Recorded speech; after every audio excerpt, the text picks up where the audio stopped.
Don't touch that. Janelle Morrison's hand pulled back from the hallway table. She was just steadying herself. Dr. Patricia Thornwood descended the stairs, eyes cold. What are you doing up here? Mr. Whitmore asked me to. I don't care what he asked. Thornwood's voice dropped lower. Listen carefully. Real professionals are working with Dylan today. Certified specialists, people with actual degrees. She stepped closer. Too close. You're here to clean toilets, not to interfere. Your kind always thinks you can just insert yourselves where you don't belong. Janelle's fingers tightened around her supply caddy.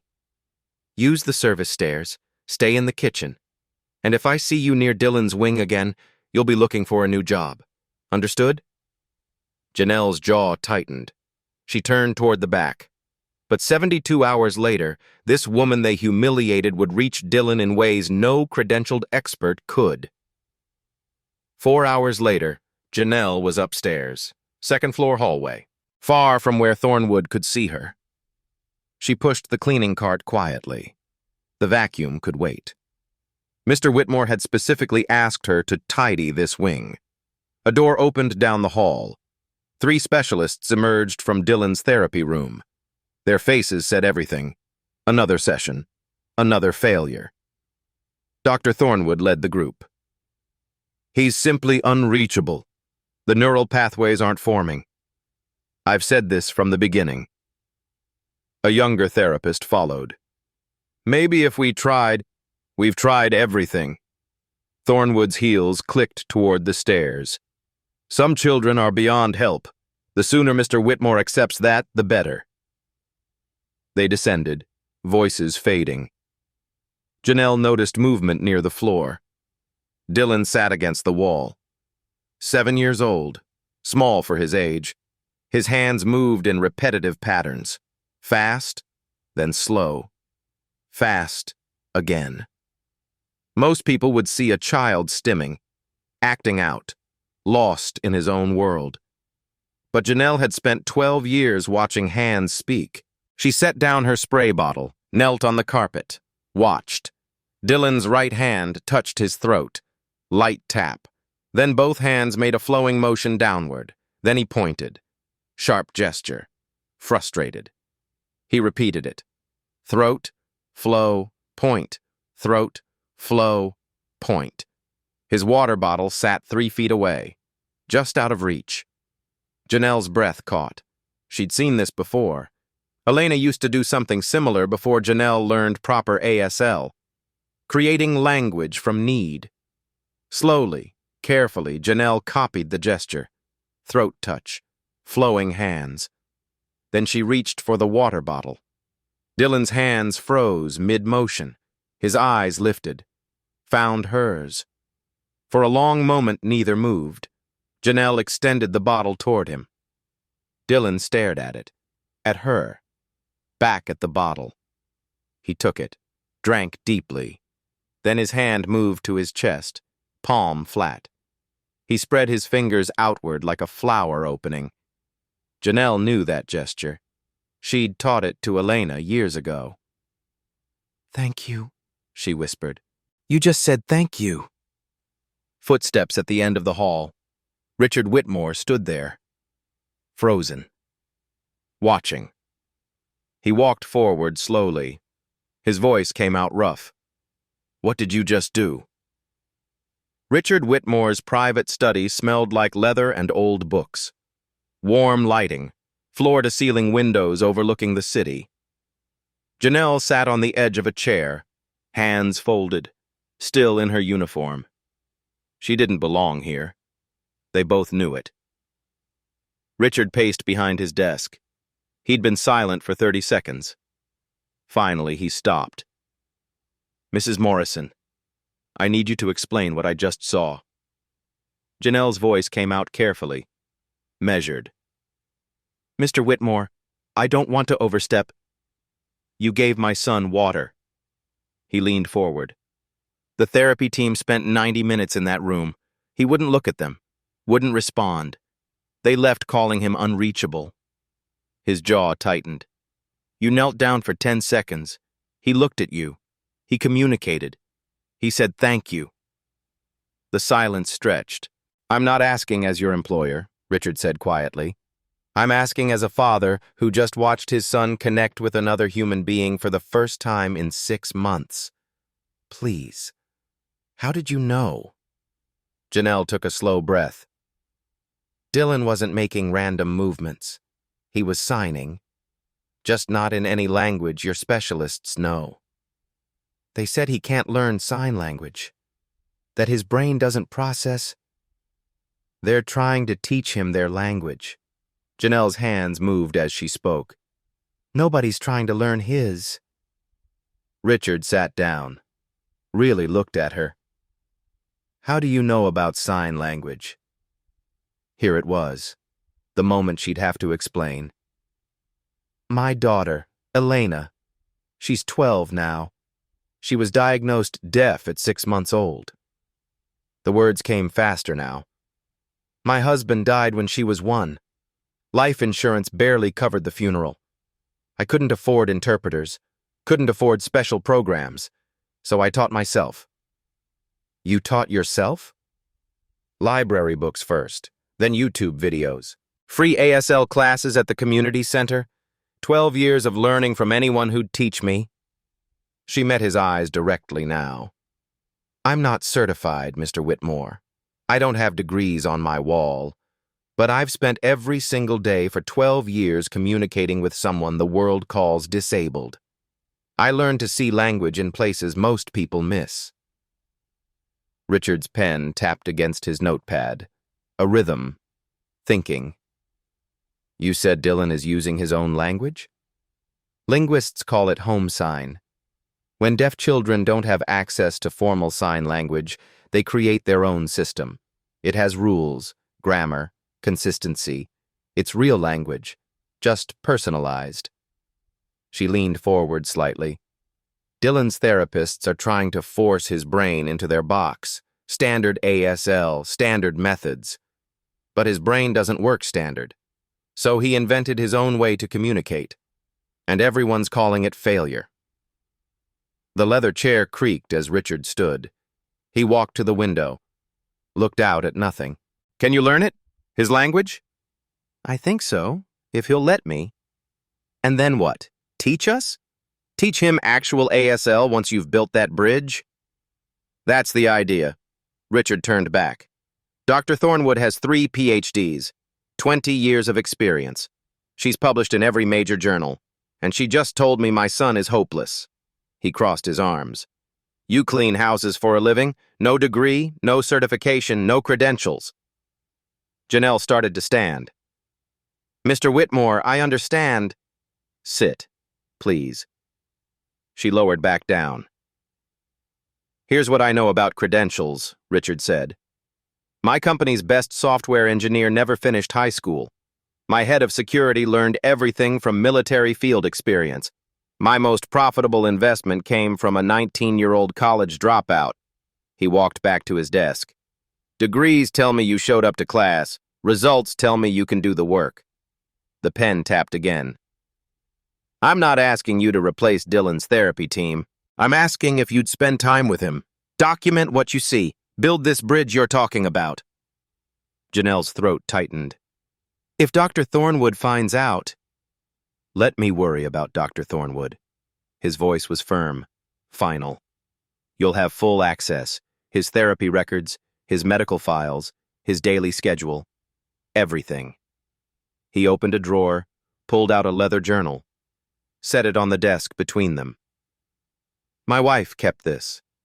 Observations about Dylan before she passed. Maybe it'll help. Janelle stared at the journal, the weight of what he was offering. Mr. Whitmore, what if I fail? Then we're exactly where we are now. But if you succeed... He pushed the journal toward her. My son gets his voice back. To understand why Janelle said yes, you need to know about a Thursday afternoon 11 years ago. Howard University, linguistics lab. Afternoon light through tall windows. Janelle Morrison was 27, bright, hungry, presenting her research on nonverbal communication patterns in isolated communities. Her advisor leaned back in his chair. "This is PhD-level thinking, Janelle. You could make a real contribution to this field." She smiled, saw her future. Professor Morrison. Research. Making a difference. Then her phone rang.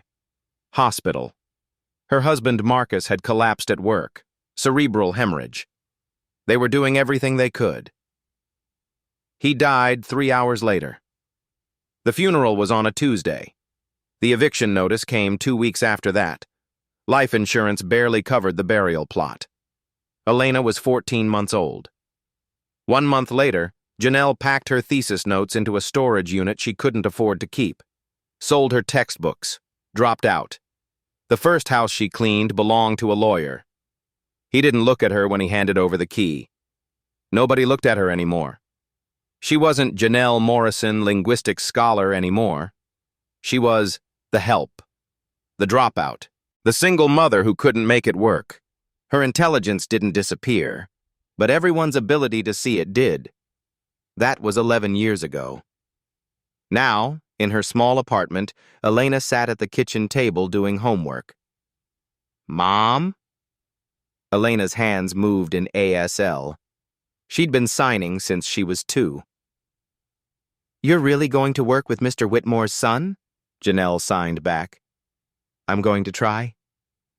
"With the language stuff? Like what you studied?" "Yes, like that." Elena's face lit up. 12 years old, beautiful, smart. Everything Janelle had fought for. "You never talk about college. Do you miss it?" The question hit harder than expected. Janelle set down her coffee mug, signed slowly. "Every single day." Elena came over, hugged her mother tight. "You're going to be amazing. You know that, right?" Janelle held her daughter, breathed in the moment. Some people get second chances. Most don't. Janelle Morrison was going to fight for hers. This wasn't just about Dylan anymore. It was about proving to Elena, and to herself, that who she was didn't end when circumstances forced her to become someone smaller. Tomorrow, she'd show them what they'd been too blind to see.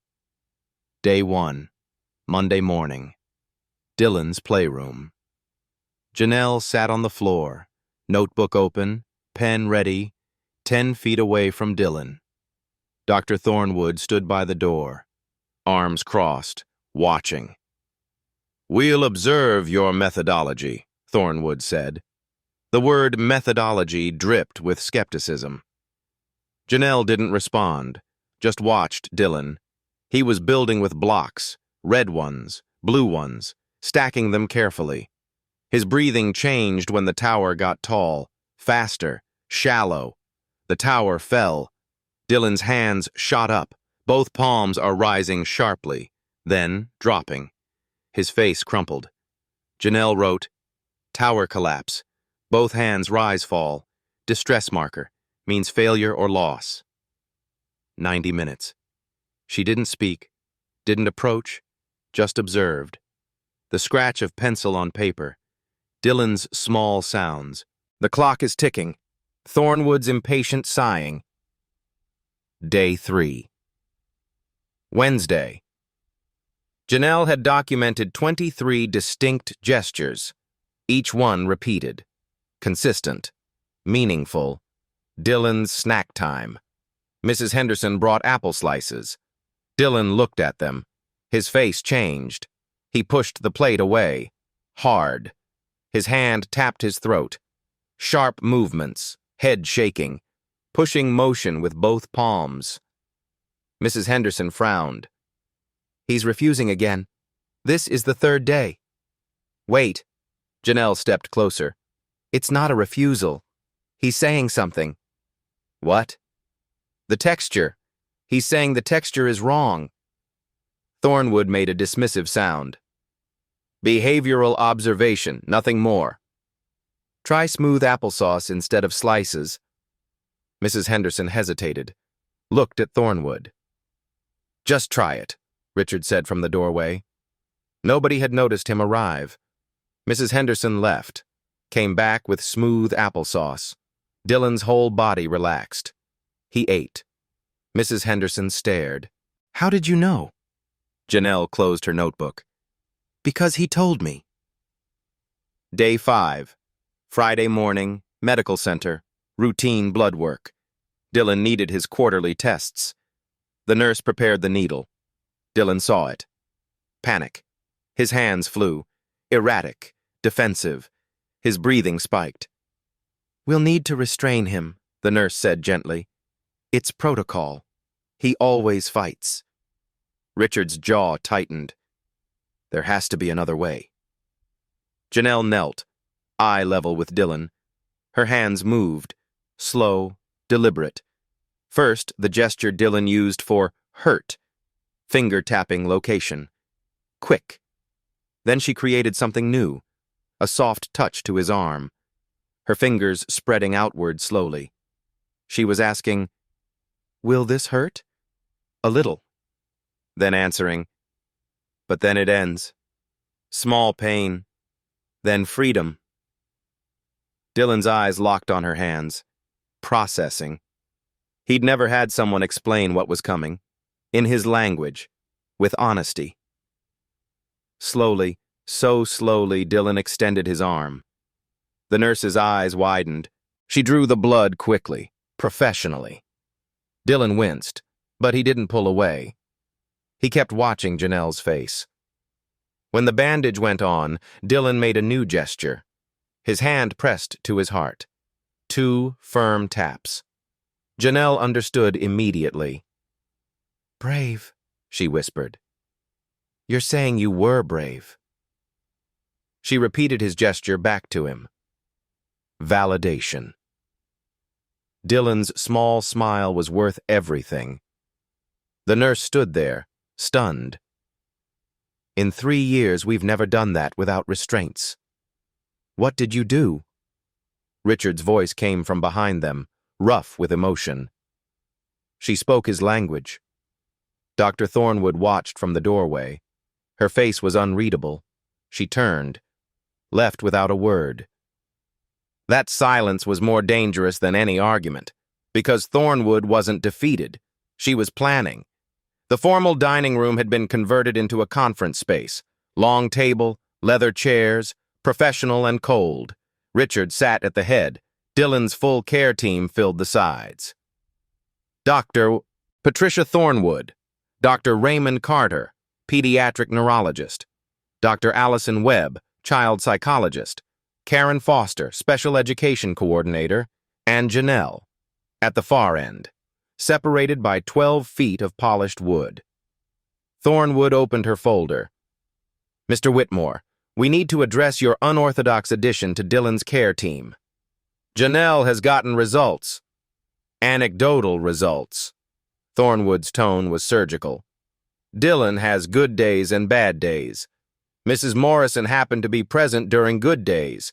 Correlation, not causation." Dr. Carter leaned forward. "Home sign systems are documented, yes, but they're limiting. Dylan needs standardized ASL for long-term development.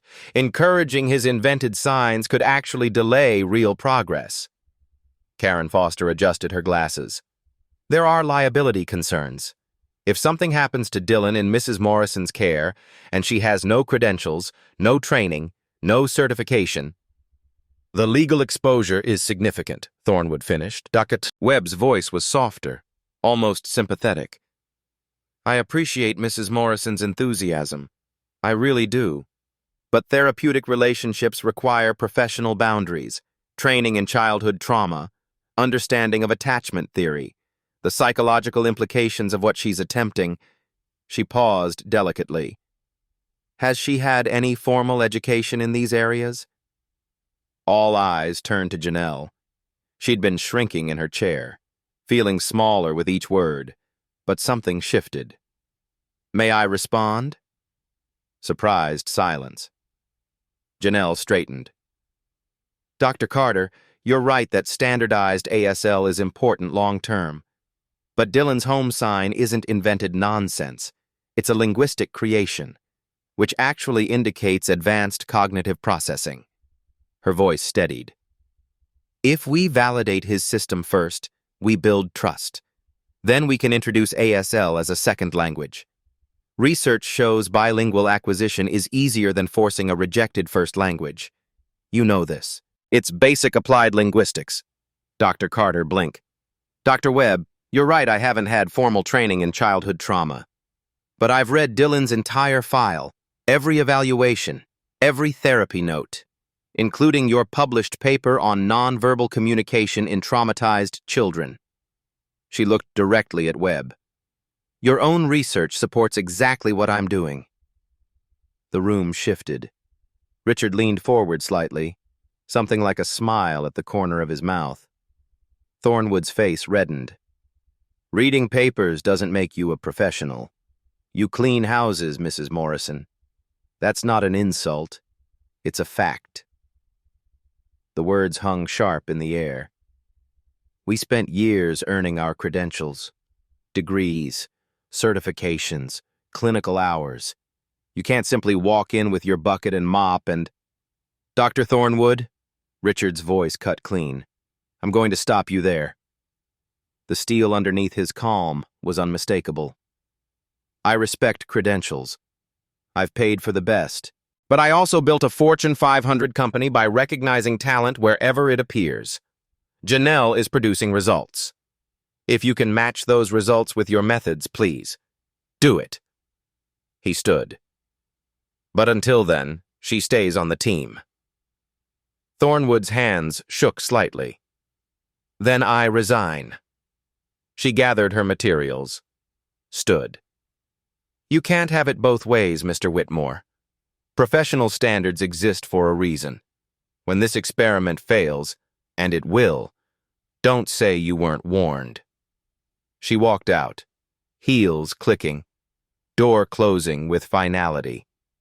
The remaining team members looked uncomfortable, but none followed. Dr. Webb spoke first. I'll stay, but we need documentation. Everything Janelle does, documented. Richard nodded. Agreed. The meeting ended quietly, but the real battle had just begun. 3 weeks later, Dylan Whitmore was a different child. Morning routine, kitchen, 7:30. Dylan's hands moved with purpose. He pointed to his chest, then made the gesture for blue, then pointed to his shirt drawer. Mrs. Henderson understood immediately. You want the blue shirt? Dylan nodded, smiled. It was the first time he'd chosen his own clothing. Janelle watched from the doorway, her documentation book filled with progress notes. Dylan's gesture vocabulary now numbered 127 signs, his own system, plus 43 standard ASL signs she'd taught him. He was becoming bilingual. Breakfast. Dylan made the sign for hungry, then pointed to the pantry, specific cabinet. Third shelf. He wanted the honey cereal, not the regular one. For 7 years, people had chosen everything for him. Now he was choosing for himself. Mrs. Henderson had learned Dylan's basic signs. She responded in kind, adding the ASL equivalent. Honey cereal, good choice. The data was undeniable. Communication attempts per day was 3 to 5, now 40 to 60. Behavioral episodes, down 70%. Eye contact increased from 5% of interactions to 60%. Dylan wasn't just communicating. He was connecting. Saturday morning, public park, first outdoor excursion in 8 months. Dylan wanted the swings. They were occupied. Old Dylan would have melted down or withdrawn completely. New Dylan stood watching, waiting, then made his sign to Janelle. Wait. Then another. Turn. You want to wait for your turn? He nodded. 5 minutes later, a child climbed off the swing, approached Dylan. The child said something. Dylan didn't understand the words, but he watched the child's gesture.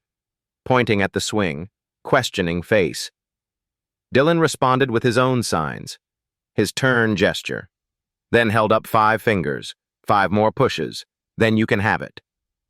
The other child didn't understand the specific signs, but understood the meaning. The child nodded, stepped back. Dylan's first successful social negotiation. Janelle sat on the bench, tears streaming down her face. This simple, ordinary childhood interaction. This was what $500,000 in therapy couldn't buy. Connection, agency, the ability to exist in the world as himself. That afternoon, Karen Foster arrived at the estate. She found Richard in his study. Janelle was there, showing him Dylan's progress charts. "Mr. Whitmore, I have news." Karen set down her folder. "Good news and complicated news." Richard looked up. "Tell me." The school district reviewed Dylan's progress. They're willing to mainstream him into their deaf education program, starting next semester. "That's wonderful." "Yes, but..." Karen's expression shifted. "They require all students to use standardized ASL exclusively. Dylan's home sign system won't be accommodated in the classroom." The room went quiet. "And Janelle can't accompany him. District policy. Educational aides must be certified teachers or licensed therapists." Richard's jaw tightened. "So Dylan's ready for school, but the school isn't ready for Dylan." "That's one way to put it." Janelle stared at her documentation. Months of work. Breakthrough after breakthrough. And now the system was going to undo it all. Success had created a new problem. Dylan was ready for the world. But the world still wanted him to fit into their boxes. The question wasn't whether Dylan could learn. It was whether anyone would let him learn his way. Whitmore Technologies headquarters, 42nd floor, corner office with a view of the entire city. Richard had called Janelle in for a meeting. 6 o'clock, after her shift. She still wore her uniform, felt out of place among the glass and steel. "I've been making calls." Richard gestured to a chair. "Dr. Elena Rodriguez, Georgetown University, Department Head of Linguistics." He handed Janelle a tablet. On screen, an email, long, detailed. Janelle's hands trembled as she read. "This is the most comprehensive documentation of spontaneous home sign development I've seen in 20 years. The linguistic analysis is graduate-level work. The methodological rigor is exceptional. Who is this researcher?" Janelle looked up. "She thinks I'm a researcher?" "Dr. Rodriguez wants to meet you." Richard leaned back. "She's offering academic sponsorship. You'd complete your degree in special education linguistics. Your work with Dylan would count as practicum credit." "Mr. Whitmore, I can't afford..." "Full scholarship. Already arranged through the Whitmore Foundation." The words didn't make sense. Janelle shook her head. "I don't understand. Why would you..." "It's not charity." Richard's voice was firm. "We fund promising research. This qualifies." "But I'd have to stop working with Dylan. I can't leave him in the middle of..." "Hybrid program. You continue with Dylan during the day. Classes are evening and online. It'll take 3 years instead of 2. But you'll have your degree, and more importantly, you'll have credentials to follow Dylan into the school system." Janelle set down the tablet. Her throat is tight. "Mr. Whitmore, why are you doing this?" Richard was quiet for a long moment. He walked to the window, looked out at the city lights. "My wife. Before she died, she made me promise something." His voice roughened. "She said, 'Don't let Dylan's disability be the only thing people see. Make sure the world sees the brilliant, creative kid he is.'" He turned back. "I've been so focused on fixing Dylan that I almost missed the parallel. I was looking at you and seeing the Maid, not seeing the person who was saving my son. This isn't charity, Janelle. It's me keeping my promise to my wife. Make sure people see what's actually there." The silence stretched, heavy with meaning. I'll need to talk to my daughter. Janelle's voice cracked. This means less time at home, more pressure on her. Elena's school tuition, also covered. Same foundation. Richard's expression softened. Smart kids deserve opportunities too. Janelle couldn't speak. Tears streamed freely now. Richard extended his hand. Partners? She stood, shook his hand, firmly. Not employer and employee. Equals. Richard opened his desk drawer, pulled out his late wife's journal, the one he'd given Janelle to study. Keep it. You've been continuing her work. She'd want you to have it. Janelle held the leather journal, the weight of trust, of belief, of someone finally seeing her. Thank you, she whispered. Thank you, Richard said back, for seeing my son. 6 weeks into Janelle's work with Dylan, his 8th birthday approached. The estate kitchen. Evening. Janelle was finishing up, wiping down counters. Richard entered. Unusual. He rarely came to the kitchen. Janelle, I need advice.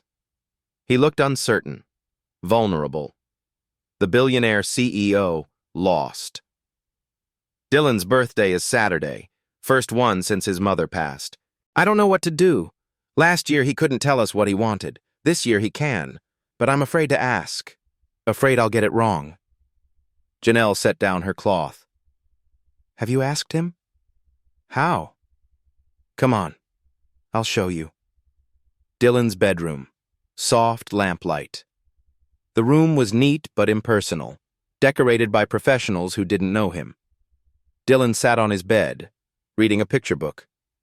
He looked up when they entered, surprised to see his father at this hour. Janelle moved slowly, deliberately. She demonstrated the signs. ASL. Clear and simple. What? Want. Birthday. Celebrate. Richard watched. Awkward at first. His hands moved stiffly. But he tried. Copied her movements.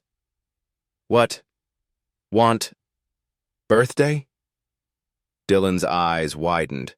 His father was using his language, actually trying to speak to him. For a long moment, Dylan just stared. Then his hands moved. He pointed to a poster on his wall. An aquarium, bright fish, blue water. Then he made the sign for swim, his gesture for water, flowing hands. He pointed to himself, then to Richard. Janelle's voice was soft. He wants to go to the aquarium. With you. Richard's face crumpled. That's it? Just the aquarium? With you, Janelle emphasized. That's the important part. Richard sat on Dylan's bed. His hands were shaking slightly. He signed slowly with Janelle's help. Yes, you and me. Promise. Dylan's smile was enormous. Pure joy. He launched forward, hugged his father tight. Richard held his son, tears streaming silently down his face. 7 years. 7 years of distance, of barriers, of not knowing how to reach across the silence. And it took 4 signs to bridge it. This is what was actually at stake. Not Dylan's ability to communicate with therapists or teachers or the world. His ability to communicate with his father, to be seen by the one person who mattered most. Janelle quietly backed toward the door, giving them privacy. In the hallway, she paused, wiped her own eyes. Next morning, Richard found Janelle in Dylan's playroom. Thank you, his voice was rough, for teaching me how to talk to my son. I've been paying people to do that for 3 years. You're the first person who actually did it. Janelle smiled. Mr. Whitmore, you learned in 10 minutes what took specialists months. You know why? Why? Because you actually wanted to hear him. That's the only credential that really mattered.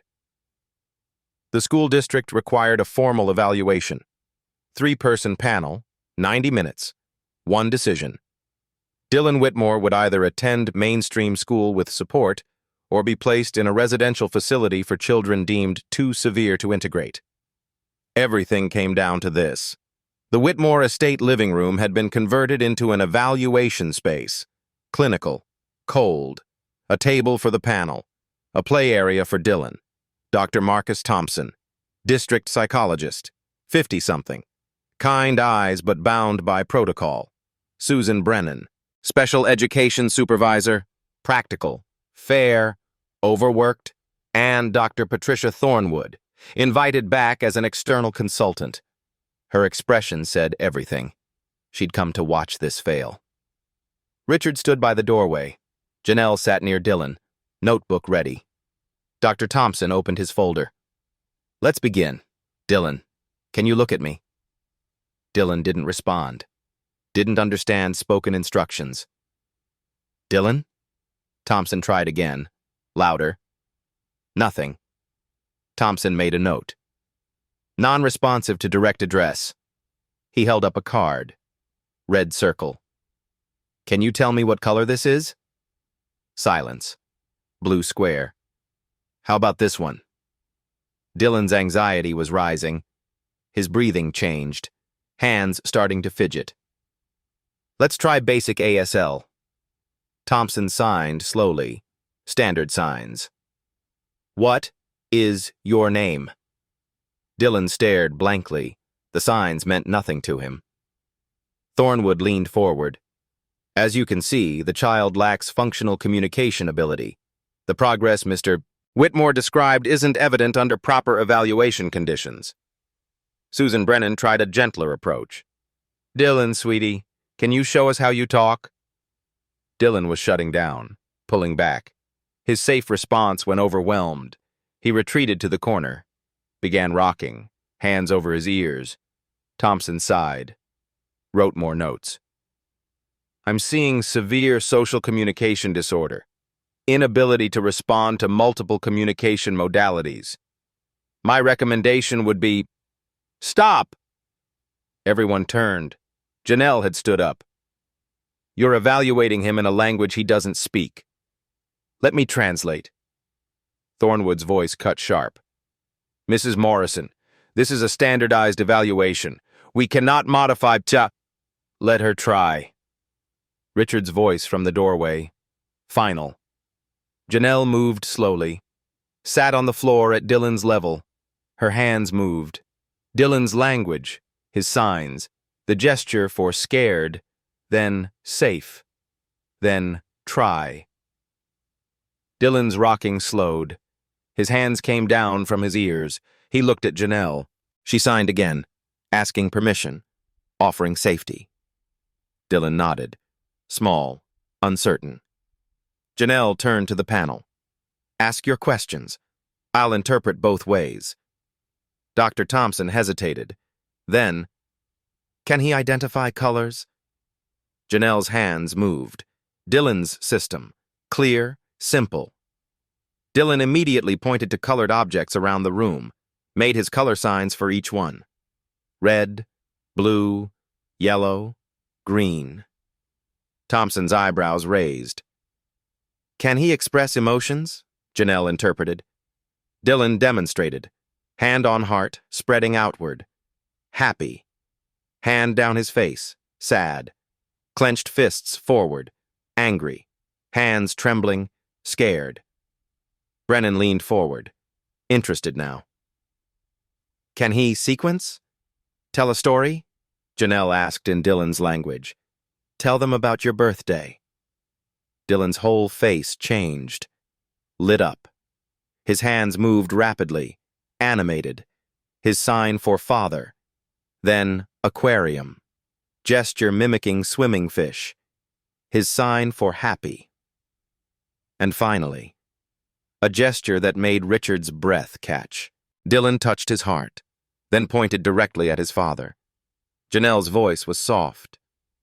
"He went to the aquarium with his father. They saw fish swimming. He was happy, and he felt loved." The room went silent.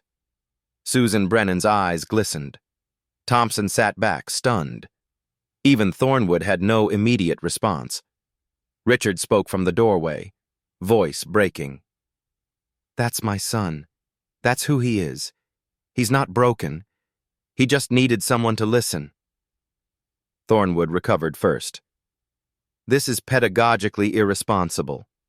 You're enabling a communication system that exists nowhere else. When Mrs. Morrison isn't available, Dylan will be helpless. You're setting him up for failure. Janelle stood, faced Thornwood directly. When I'm not available, he'll use ASL. We've been teaching him both. He knows 43 standard ASL signs now. He's bilingual. That's not limiting him. That's expanding his options. You're not a certified... I will be. Janelle's voice was steady. I'm enrolled at Georgetown, supervised by Dr. Elena Rodriguez, and I've been hired by the Whitmore Foundation as a linguistic specialist focusing on home sign systems. The news landed. Richard had formalized her position that morning. Thornwood's face reddened, but she said nothing. Dr. Thompson cleared his throat. Mrs. Morrison, what you've documented is remarkable, truly. But here's my concern. Can Dylan function in a classroom without you? Give him a trial week. Mainstream deaf education. I'll train one aide in Dylan's basic language system, just the essentials. Let's see if he can adapt. And if he can't? Then we revisit. But he deserves the chance to try. Thompson looked at Brennan. Some silent communication. They stepped into the adjacent room. Deliberated. 5 minutes. The longest 5 minutes of Janelle's life. The clock ticked. Dylan played quietly, unaware of what hung in balance. Richard's hand rested on Janelle's shoulder. Thornwood gathered her materials. Expression unreadable. The panel returned. Thompson spoke. Trial approval, 1 semester. Mainstream deaf education classroom with trained support aide. Monthly evaluations. If Dylan shows continued progress, we make it permanent. He paused. Mrs. Morrison, the district has 17 other children with complex communication needs. Would you be willing to work with them as a paid consultant? Janelle's throat closed. Yes, I'd be honored. Thornwood stood abruptly. I hope you understand the precedent you're setting. Thompson met her gaze. I do. We're setting a precedent that we listen to what works, regardless of where it comes from. Thornwood's jaw tightened. She walked to the door, stopped. When this fails, don't say I didn't warn you. The door closed behind her. Final. Dylan had been watching. He walked over to Janelle, made the sign they'd created together, hand to chest, spreading outward. Thank you. Then something new. Dylan's hands formed a circle, held it over his heart. Janelle's eyes filled. What's that? Dylan signed in his system. Clear, deliberate. Friend. The panel watched. Susan Brennan wiped her eyes openly. Dr. Thompson smiled. Mrs. Morrison, I think you just proved our point. Richard stepped forward, put his hand on Dylan's shoulder. My son has a voice now, because someone finally listened. Janelle knelt, hugged Dylan. 7 years of silence. Broken. Not by expensive specialists, not by credentials or degrees, by someone who cared enough to learn his language instead of forcing him to learn theirs. 6 months later. Georgetown University Auditorium. 300 people filled the seats. Speech pathologists, educators, linguists, disability advocates, journalists, academic conference. Bridging communication, innovations in developmental linguistics. The stage was simple. A podium, 3 chairs, a screen for presentations. Dr. Elena Rodriguez stepped to the microphone. Today we're presenting research that challenges everything we thought we knew about language acquisition in nonverbal children. She paused. Our presenter didn't have a degree when this work began. She had something more valuable, the humility to learn from a 7-year-old boy. Applause. Please welcome Janelle Morrison. Janelle walked onto the stage. Professional clothes, confident stride, her documentation materials under her arm. 6 months ago, she'd been told to use the back stairs. Today, she was presenting research submitted to the Journal of Child Language. She reached the podium, looked out at the audience. 18 months ago, a doctor told me I was a distraction to real professionals. Told me to stay in my place, use the service entrance, know my role. The room went quiet.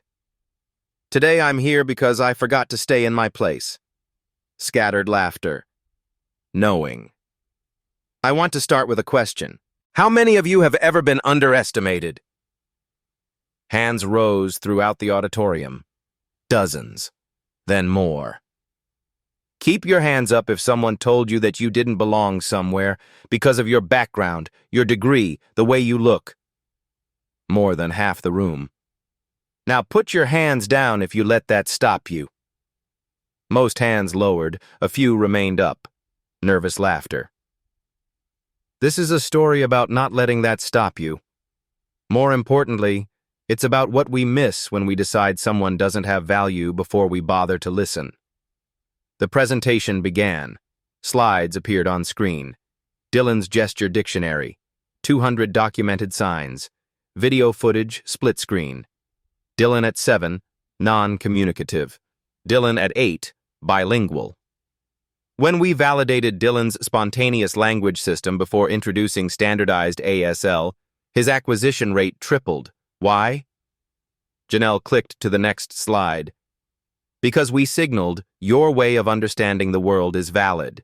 Now let me show you additional tools. She looked out at the audience. This isn't revolutionary, it's respect. Video played. Dylan in his mainstream classroom, signing with other deaf students, standard ASL, fluent, natural, then recess. Dylan teaching his home signs to hearing classmates. They laughed together, played together. Dylan was thriving. The video ended. Dylan now functions in 2 languages, his intuitive home sign system and American Sign Language. He code switches depending on context, the same way any bilingual person does. Another slide. Statistics. Based on this success, the Whitmore Foundation funded a pilot program, First Language Validation Protocol. In 6 months, we've worked with 23 children previously labeled unreachable. 19 are now communicating effectively. 4 are in mainstream classrooms. The numbers were undeniable. Janelle stepped back. Richard Whitmore will share the parental perspective. Richard took the podium, composed, but emotion underneath. I'm a businessman. I believe in return on investment. I spent $500,000 on specialists, therapies, equipment, state-of-the-art interventions. He paused. I got incremental improvement. Another pause. I paid one woman, someone I'd barely noticed was brilliant, a fraction of that amount. She gave me my son back. His voice roughened. The lesson isn't about money. It's about who we decide has expertise. For 3 years, I listened to people with credentials tell me what Dylan couldn't do. It took someone without credentials to show me what he could. He looked directly at the audience. If you're a parent, an educator, a professional in this room, I'm asking you to look around. Who are you not seeing? What genius have you overlooked because it came in the wrong packaging? The applause started before he finished.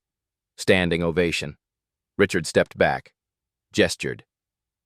Dylan walked onto the stage. 8 years old now, confident. He wore a small microphone. An interpreter stood ready. Dr. Rodriguez knelt to his level. Dylan, would you like to share? Dylan nodded.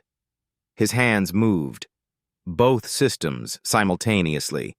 His home signs flowing into ASL. The interpreter spoke his words. I was locked inside. Janelle found the key. Not because she was smartest, because she looked. The simplicity of it, the truth. The entire auditorium rose. Applause thundered.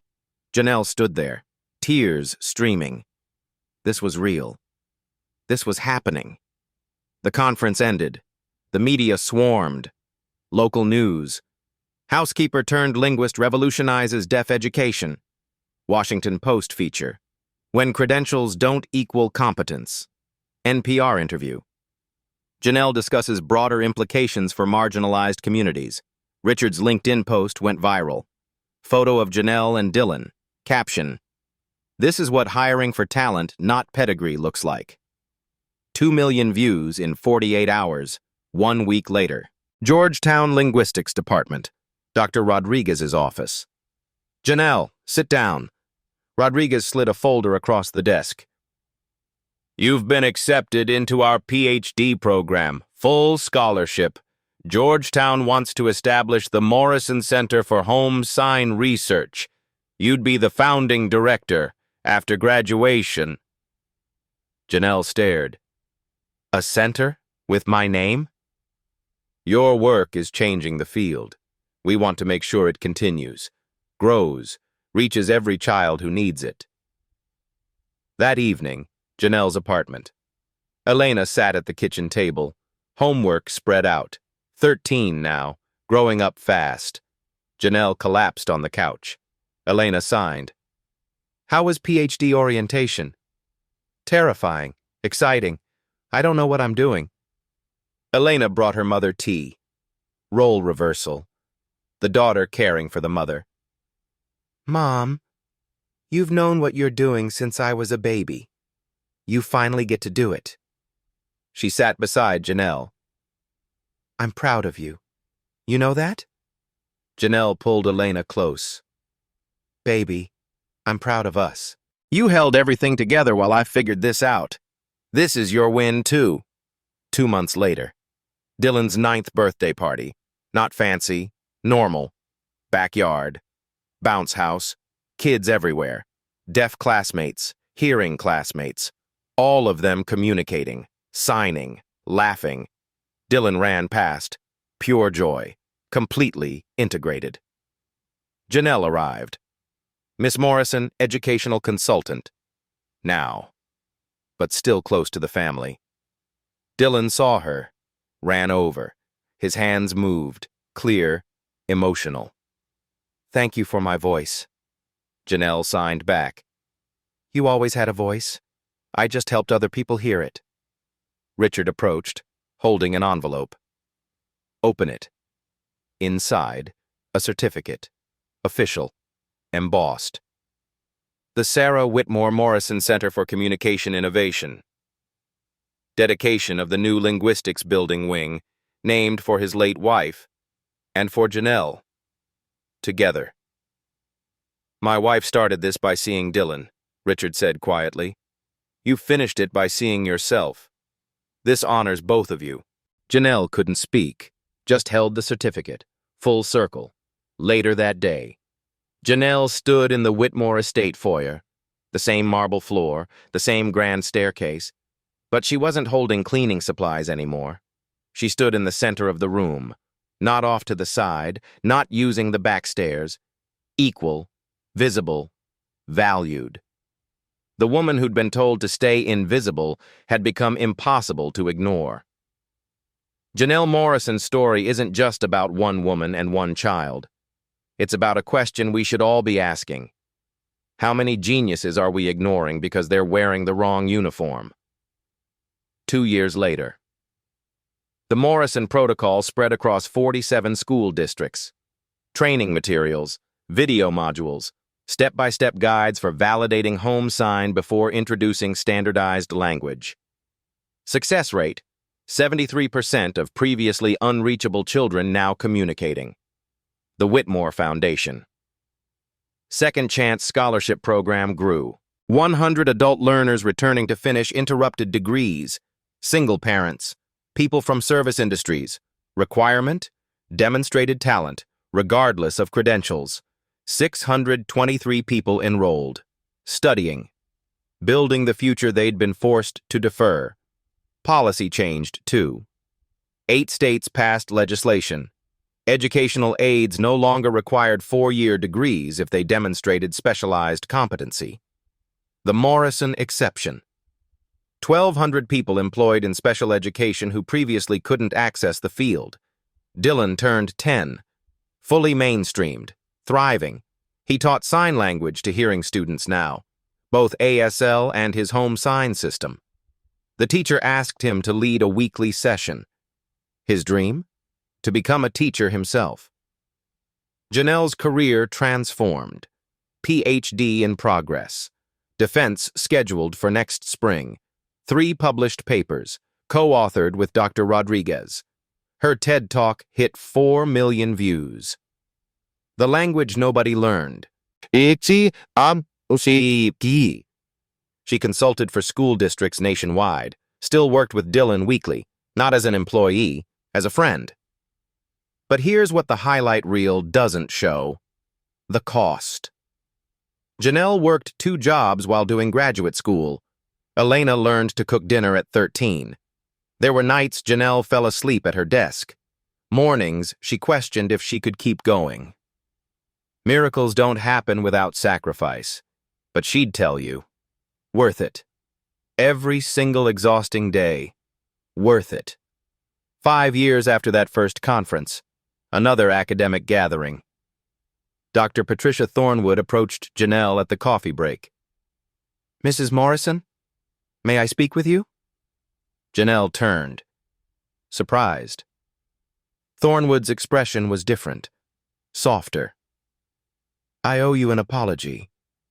I was wrong about your methods, and more importantly, about you." Silence stretched between them. "I spent my career believing credentials were everything, that the system existed for good reason. You showed me I was protecting the system instead of helping children." Janelle nodded slowly. "I appreciate that, but I also learned from you. Credentials do matter, just not as much as curiosity. I have both now." They shook hands. Not quite friends, but mutual respect. Growth looks different for everyone. So here's the question for you. Right now, watching this, who is Janelle in your life? Is it the janitor who notices when systems fail before the engineers do? The receptionist who understands customer psychology better than the marketing team? The assistant who's been quietly solving problems above their pay grade? Or maybe it's you. Maybe you're the one being overlooked, dismissed because someone decided your resume matters more than your results. Here's what you can do. 3 things, starting today. 1. Notice the invisible people, the ones society trained you not to see. Learn their names. Ask about their lives. You might be surprised who they really are. 2. Question credentials. Not to dismiss education. Education matters. But ask, does this person produce results? If yes, figure out how to make room for them. 3. Tell someone's story. If you know a Janelle, someone brilliant who's been overlooked, advocate for them. Use your platform, whatever size it is. One person speaking up can change a life. The Morrison Center for Communication Innovation opened on a Tuesday. Janelle cut the ribbon.